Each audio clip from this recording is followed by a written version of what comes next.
In a great kingdom, where wealth, wisdom, and reputation shaped one's destiny, there lived a minister who was known far and wide for his intelligence.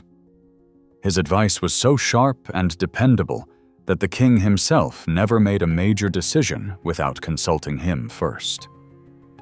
But as often happens with success, not everyone was happy about it.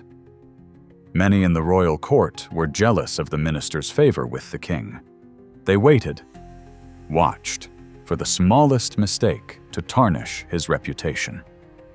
And one day, that opportunity came.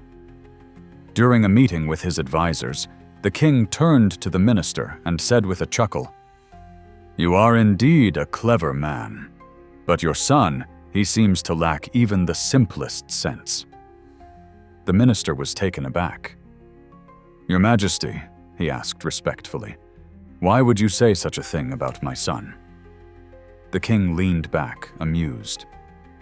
"Every morning when I meet the townspeople in the market, your son is always there. And every day I ask him the same question. Which is more valuable, gold or silver? And every day he picks silver." The entire court burst into laughter. To them, this was the proof they needed. The brilliant minister's son was a fool. Embarrassed and confused, the minister said nothing more in court. He returned home, his thoughts clouded with concern. That evening, he sat his son down and asked gently, "Tell me truthfully, between gold and silver, which one is more valuable?" Without hesitation, the boy answered, "Gold, of course." The minister was puzzled. "Then why, in front of the king and all the townspeople, do you say silver is more valuable? Why do you keep choosing the silver coin?" The boy smiled calmly and stood up. "Come with me, father. I'll show you." He led his father to his room and opened a small chest. Inside, stacked neatly, were dozens, perhaps hundreds, of silver coins. The minister's eyes widened. "Where did you get all of these?" The boy looked up and said, "These are the coins the king gives me every single day when I say silver is more valuable." He continued, "You see, every morning, the king places one silver coin and one gold coin in front of me. He asks which one is more valuable. I say silver. Take the silver coin, and he laughs, just like everyone else. But then he walks away. And the next day, he comes back and does it again. If I ever say gold is more valuable and take the gold coin, the game will end. The king won't be amused anymore. I won't be given a coin again." The boy looked at his father and said, "So I choose silver, not because I don't know the value of gold, but because I know the value of opportunity.